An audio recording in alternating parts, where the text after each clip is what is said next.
Здраво на сите! Се надевам дека имате пријатен ден или пријатна вечер. Јас сум Благородна и ви посакувам топло добре дојде во втората сезона на Нова перспектива, подкаст кој зборува за родово заснованото насилство. Денес ќе разговараме за емоционалната писменост како рана превенција на родово заснованото насилство. Денес со нас за да разговараме на оваа тема е нашиот гостин Душко, просветен работник. Здраво, Душко, ти благодариме што си со нас. Ви благодарам за поканата. Денес ќе разговараме за една фундаментална, но често занемарена тема, како да ги научиме момчињата да чувствуваат. Ќе разговараме за емоционалната писменост како форма на рана превенција на родово заснованото насилство. Идејата е едноставна, но мочна. Момчињата кои научиле да ги препознаваат, именуваат и изразуваат своите емоции, развиваат емпатија и е помалку веројатно дека подоцна во животот ќе прибегнат кон насилство во односите. Кои се некои од најефикасните конкретни практики или вежби кои едукаторите и обучувачите можат да ги користат за да создадат безбеден простор каде момчињата ќе се чувствуваат удобно да ги искажат своите чувства? Креирањето најпрво на безбеден простор не е магична формула. Тоа е еден сет на намери, практики што ја менуваат динамиката на просторијата. Целта е да се премине од средина каде што чувствата се опасни и слаби, по средина каде што тие би биле интересни и информативни. Клучно е да се почне индиректно, да не биде тоа нешто насилно и брзо. Јас обично користам игра, емоционалниот метеоролог, например. Ги прашувам како беше твојот емоционален временски приказ денес. Беше сончево, облачно, со грмотевици. Ова го симнува да младиот човек од обврската да се представува и да се крие, а преку метафора може да се изрази. Друга практика е моделирање.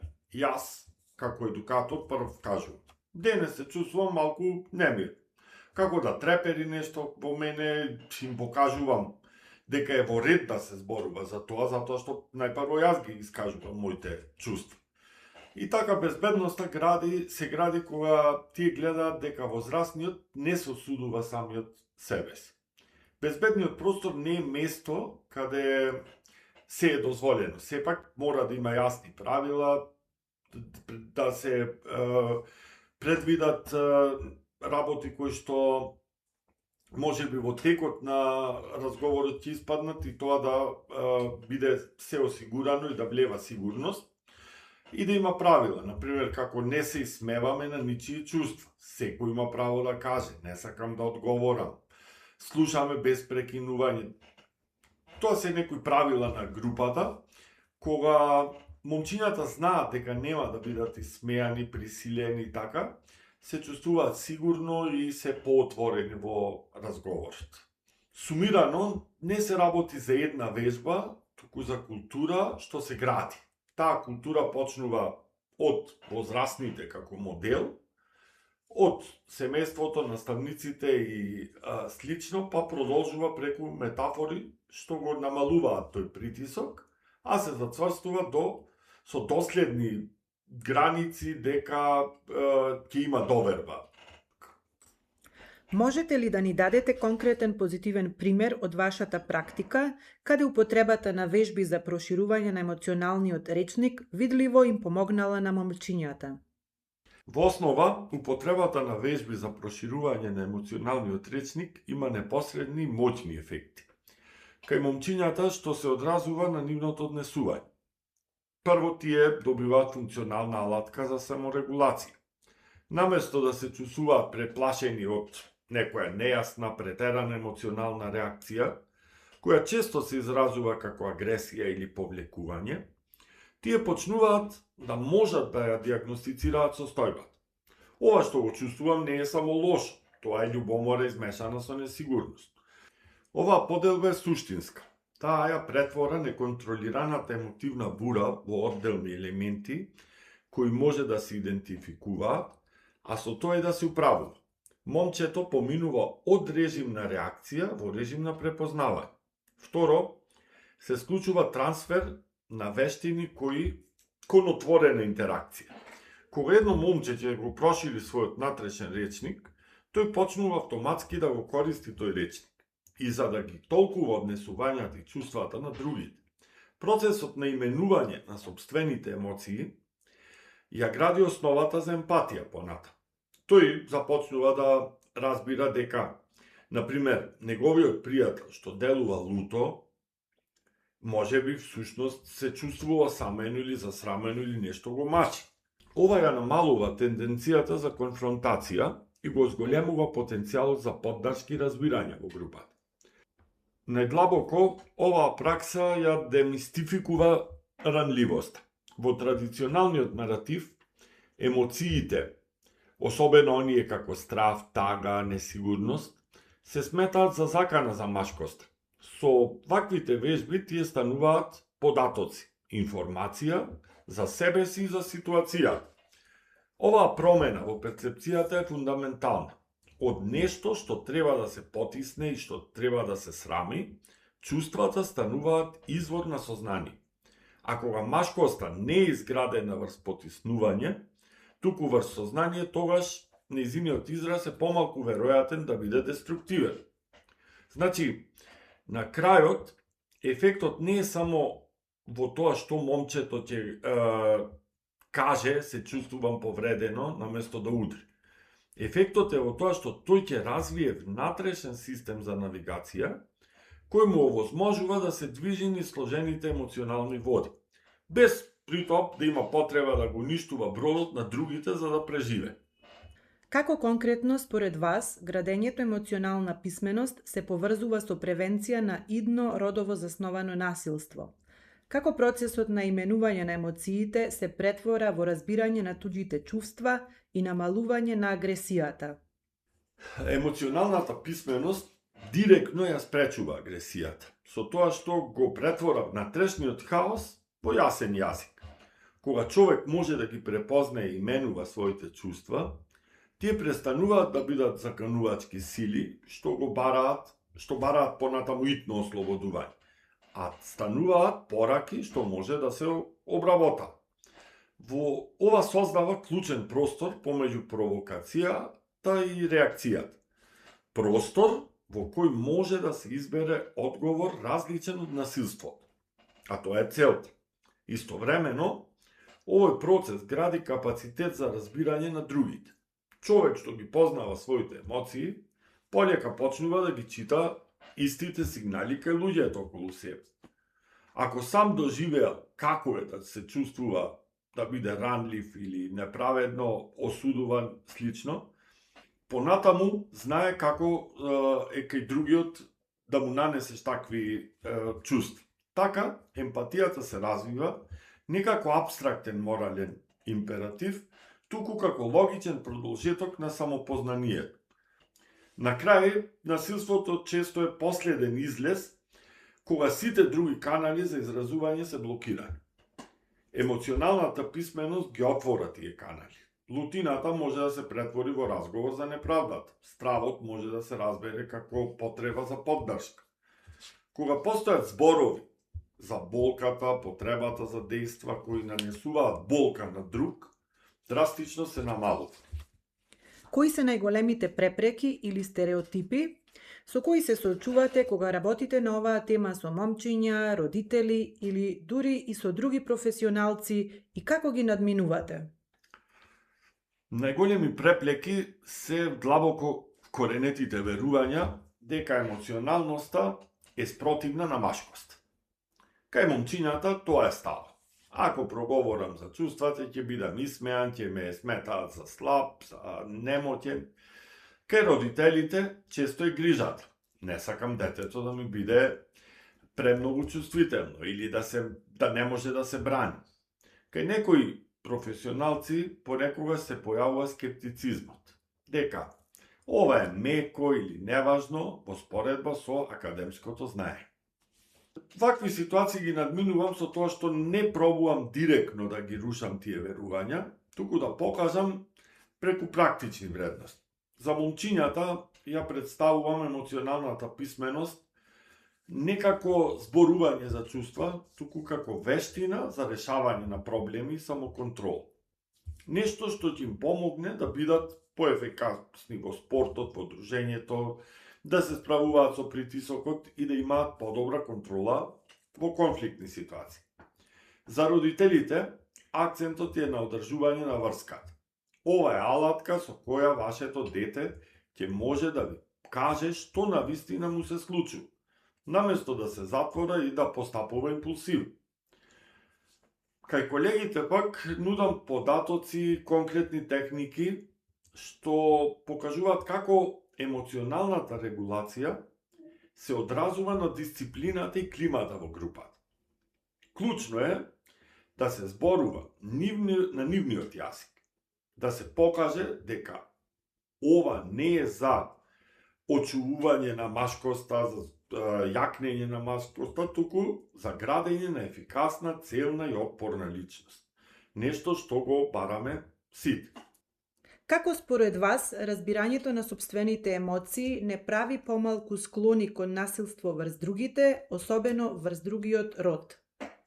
Разбирањето на сопствените емоции не прави помалку склони кон насилство. Затоа што ја отстранува главната причина за агресија. Нејаснотијата и стравот од самите себе си. Кога не знаеме што чувствуваме, непријатните емоции како лутина, страм, немоќ не исчезнуваат. Тие се акумулираат како притисок кој понатаму бара ослободување. Насилството, особено врз оние кои што се гледаат како помали или под контрола, често жени, деца, да речеме, станува канал за тој неискажан страв и фрустрација. Тоа е обид да се врати чувството на контрола, преку контрола на друг. Кога ги разбираме своите емоции, се случуваат две клучни промени. Тоа е, ја губиме потребата да обвинуваме други за нашата внатрешна состојба и како второ, развиваме капацитет за предпазливост. На крај, насилството е честопати комуникација на болка кај некој што нема зборови за неја. Разбирањето на сопствените емоции ни дава речник, можност да кажеме и да објасниме со зборови што е. И кога тој речник постои, насилството станува избор, а не излез.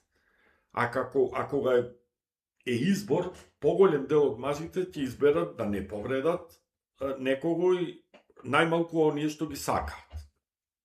Зошто е важно да се научат децата за чувствата, за да се спречи насилство подоцна во животот? Тоа е многу важно, затоа што насилството е всушност нерешена емоција која излегува на погрешен начин. Кога детето нема да научи да ги препознава, именува и да управува со своите чувства, тие чувства не исчезнуваат. Тие талкаат некаде, внатре се кријат или ќе експлодираат можеби. Насилството кон другите често е префрлена болка. Начин да се истера надвор акумулираниот внатрешен страв, немоќ или лутина, што детето само не може да го реши. Да научиш дете да чувствува, значи да му дадеш внатрешна алатка за навигација. Наместо да удира кога е луто, да научи да каже, се лутам, но ќе барам решение. Наместо да малтретира други деца или останати кога се плаши, да не биде ранлив, ќе може да си каже, се плашам дека не сум доволно добар. Или наместо да ја пренесува својата болка врз послабите, ќе може да побара помош. Ќе биде слободен да го направи тоа. На крај, детето што разбира како функционираат емоциите кај себе, полека почнува да ги чита и другите. И кај другите всушност таквите емоции. Развива емпатија, способност да замисли како се чувствува некој на кого му се смее или го удира. Тоа е природна спротивност на малтретирањето. Со други зборови, образувањето за чувства е превенција. Гради внатрешен имунитет против потребата да се повредуваат другите, за да се ослободи собствената нелагодност и непријатност. Што би им порачале на родителите и наставниците кои сакаат да го поддржат емоционалниот развој на момчињата, но не знаат од каде да почнат? Порака до родителите и наставниците кои сакаат да го поддржат емоционалниот развој на момчињата е најпрво да започнат од себе. Прво, разгледајте ги вашите ставови за машкост и емоциите. Дали сметате дека плачењето е слабо? Употребувате фрази како не плачи како девојче, свеста започнува кај возрастните, голем си и слично. Потоа, започнете со телото, не со зборови. Кога момчето е вознемирено, не започнувајте со прашање што е, туку со наблюдување. Па кажете, гледам дека стискаш раце, гледаш дека му е непријатно, не ми гледаш во очи. Моето тело, кога е нервозно, исто така прави нешто слично. Ова го симнува притисокот од треба да се зборува и го поврзува со физичката реалност на чувството. Воведувајте емоционален речник. Што мислиш дека е би било, како знаеш, дали некога си се чувствувал слично, дали си во безбедна средина и слично. И најважно, бидете подготвени да слушате, да поправате, да дополнувате, не грижи се, заборави, тоа не е тешко, ќе помине, разбирам зошто се чувствуваш така. Влезете во ситуација, всушност. Започнувајќи овде, не ги учите момчињата да бидат подготвени, туку да градат внатрешна сигурност. А таа, всушност, е основа за нивен интегритет. Ви благодарам многу што слушавте и посебно му благодарам на нашиот гостин што ни помогна да навлеземе подлабоко во оваа важна тема. Ви благодарам за поканата и можноста да се изјаснам јас за оваа тема која што навистина е значајна и ги засега младите. Благодарам што бевте со нас. Градењето свет без родово засновано насилство не започнува само со осуда на лошото однесување, туку и со активна поддршка на доброто, а доброто започнува со здрава емоционална интелигенција уште од најрана возраст. Во следната епизода ќе зборуваме за моќта на барањето помош и менталното здравје како превенција од насилство.